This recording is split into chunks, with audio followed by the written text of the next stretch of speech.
Halo guys, assalamualaikum warahmatullahi wabarakatuh. Gimana kabarnya semua teman-teman? Semoga selalu dalam keadaan baik-baik saja. Oke, alhamdulillah wa syukurillah, sekarang di Taiwan menunjukkan jam 1:30 AM. Yang mana daerah Changhua, daerah bawah, suhunya sekarang 19 derajat Celcius. Dan untuk pengetahuan teman-teman, penukaran uang di aplikasi Indogo 1 NT-nya sekarang 518. Berarti masih sama kayak kemarin ya. Oke, kali ini Suara TKI mempunyai kiriman berita yang mana dilansir dari Suara BMI bertemakan sekarang sudah resmi TKW informal diikutkan Astek, yaitu asuransi kecelakaan kerja seperti formal. Jadi bisa nggak kerja juga bakal dibayar. Oke teman-teman, seperti biasa yang belum tekan tombol merah atau subscribe atau berlangganan, silahkan tekan tombol merahnya dan aktifkan tanda loncengnya. Kenapa? Agar selalu tahu berita-berita terbaru di Suara TKI. Banyak pengetahuan, banyak pengalaman, dan tentunya akan bertambah wawasan. Jadi tekan tombol merahnya dan aktifkan tanda loncengnya. Sudah? Kita lanjut.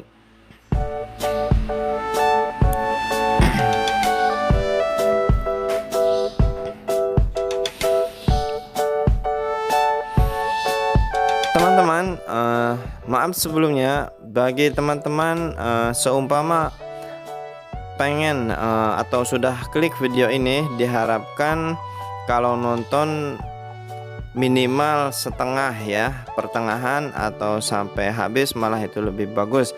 Jadi biar pencerahannya lebih jelas dan lebih paham, dan tidak istilahnya tidak supaya tidak, maksudnya salah paham ya. Kebanyakan karena postingan-postingan saya sampai ada yang mengatakan karena katanya berita saya itu ibarat sampah atau enggak benar ya. Ya Allah, astagfirullahaladzim. Saya pun tidak mengerti kenapa sampai ada orang yang tega sampai ngomong seperti itu ya. Sedangkan saya mengikuti berita-berita ini asli dari Suara BMI ya, yaitu Buruh Migran Indonesia, dari pusatnya ya. Kenapa sampai ada orang yang mengatakan katanya postingan saya itu seperti sampah, tidak berguna? Astagfirullah. Saya pun nggak tahu itu orangnya orang Indonesia atau orang Muslim atau bukan. Karena kalau orang Muslim tentunya dia tahu kan ini kan bulan puasa, nggak mungkin mengatakan sesuatu seperti itu atau saling istilahnya membenci orang atau menghujat orang atau ingin menjatuhkan seseorang, karena dosanya begitu sangat besar dan itu sangat berdosa sekali ya. Saya rasa kalau umat Islam, kalau dia Muslim, nggak mungkin melakukan hal seperti ini. Tapi semoga saja kepada teman-teman khususnya subscriber Suara TKI supaya lebih istilahnya lebih untuk fokus kepada isi beritanya. Dan kalau emang tidak mengerti atau pengen menanyakan sesuatu ya, silahkan komen aja di kolom komentar. Insya Allah nanti saya akan jawab ya, karena di sini beritanya emang benar-benar ada, dan saya pun dari segi berita tidak sembarang mengupload berita ya. Kalau emang beritanya tidak ada, saya pun tidak berani untuk mengarang berita tuh, saya tidak berani karena ini bersifat publik dan menjangkau ribuan bahkan puluhan ribu orang ya. Jadi kalau istilahnya postingan saya itu nggak benar, sebelum YouTube atau sebelum video saya itu masuk atau beredar di HP-HP teman-teman semua, pasti udah disaring sama YouTube, pasti udah di blok ya, nggak mungkin dikasih untuk izin untuk disebarkan ya. Jadi pada teman-teman yang mungkin pengen bertanya sesuatu atau menanyakan kebenarannya, silahkan komen aja di kolom komentar ya, nanti saya jawab. Oke, sekarang kita lanjut. Badan Legislatif Taiwan pada hari Jumat kemarin, tanggal 24 bulan 4, telah mengesahkan asuransi kecelakaan kerja dan undang-undang perlindungan yang disebut-sebut sebagai hadiah bagi pekerja di seluruh Taiwan menjelang Hari Buruh 1 Mei nanti. Di bawah undang-undang baru ini, pekerja mendapatkan jaminan gaji full selama 2 bulan bagi mereka yang mengalami kecelakaan kerja atau penyakit akibat bekerja.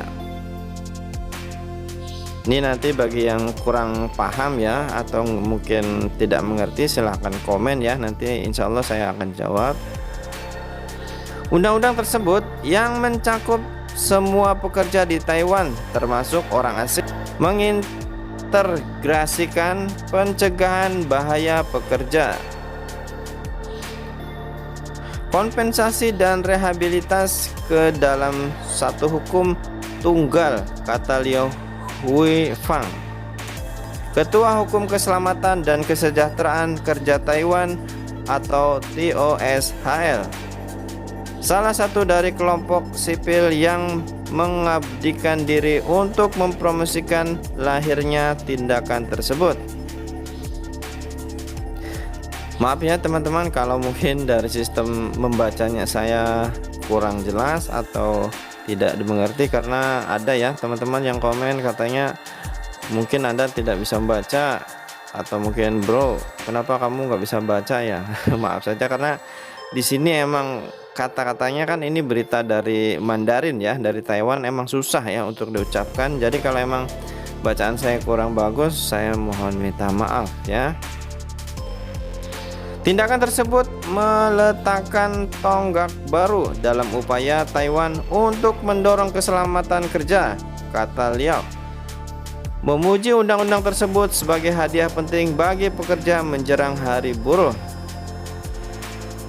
Di bawah undang-undang baru tersebut, pemerintah kerja diwajibkan untuk mendaftarkan pekerjanya untuk asuransi kecelakaan kerja pada hari pertama mereka bekerja, selepas dari ukuran perusahaannya.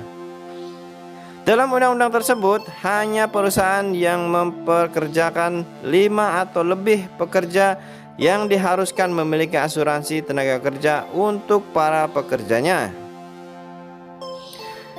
yang mencakup asuransi kecelakaan kerja dan perlindungan. Sementara pendaftaran asuransi bersifat sukarela untuk perusahaan yang memiliki kurang dari 5 orang. Jadi kalau pabriknya itu pekerja asingnya di bawah 5 orang itu bersifatnya sukarela ya. Jadi kalau mau didaftarin boleh, kalau enggak mungkin tidak apa-apa ya. Berkat pengesahan Undang-Undang Perlindungan dan Asuransi Kecelakaan Kerja, tidak ada pekerja yang direkrut secara resmi, termasuk pekerja magang dan pembantu rumah tangga atau TKW, yang dikecualikan dari asuransi kecelakaan kerja. Sementara mereka yang bekerja tanpa majikan juga dapat memilih asuransi tersebut. Undang-undang baru juga berlaku untuk semua orang asing yang dipekerjakan untuk bekerja di Taiwan. Namun, tidak jelas apakah undang-undang akan mewajibkan majikan untuk mendaftar dan membayar orang yang dipekerjakan sebagai kontraktor, seperti orang asing yang bekerja sebagai penerjemah, supir, pengantar makanan, atau pekerja paruh waktu. Berdasarkan undang-undang saat ini, pemberi kerja termasuk lembaga pemerintah dapat berkeliling membersihkan asuransi pekerja, pensiun, dan tunjangan kesehatan kepada pekerja paruh waktu atau bahkan pekerja penuh waktu dengan memperlakukan mereka sebagai kontraktor. Misalnya, orang asing termasuk mereka yang memiliki kartu izin tinggal permanen orang asing yang dipekerjakan sebagai penerjemah atau konsultan bahasa Inggris untuk lembaga pemerintah berdasarkan kontrak tersebut tidak diberikan asuransi, kompensasi pekerja, pensiun, perawatan kesehatan, atau tunjangan lainnya. Eksekutif Operasi TOSHL Huang Yiling mengatakan kepada CNN bahwa lebih dari 230.000 migran asing yang bekerja sebagai pembantu rumah tangga atau pengasuh di Taiwan akan diuntungkan. Begitu pula mereka yang melakukan pekerjaan sementara di lokasi konstruksi. Menurut undang-undang baru tersebut, setiap majikan yang tidak mendaftarkan pekerjanya untuk asuransi kecelakaan kerja akan dikenakan denda hingga 100.000 atau 500.000. Oh, berarti bagi majikan yang tidak mendaftarkan asuransi untuk pekerjanya ya, akan dikenakan denda hingga 100.000 NT. Iya 100.000 NT, jadi tadi maaf ya, bukan 500.000. Jadi 100.000 NT sama dengan 50 juta rupiah ya. Jadi 100.000 NT kurang lebih 50 juta rupiah. Dan denda tersebut dapat diulang sebagai pelanggaran jika tidak diperbaiki dalam tanggal tertentu. Jadi wajib banget ya, majikannya harus mendaftarkan pekerjanya itu asuransi ya, hashtag tersebut. Jadi kalau tidak, berarti itu sudah pelanggaran. Dan berdasarkan undang-undang baru tersebut, gaji pertanggungan bulanan yang digunakan sebagai dasar untuk menentukan manfaat ditetapkan dari upah minimum 24.000 menjadi 72.800. Pembayaran asuransi mencakup bidang perawatan medis, cedera, penyakit, kecacatan, kematian, dan penghilangan. Penglihatan mungkin ya, kok tulisannya penghilangan.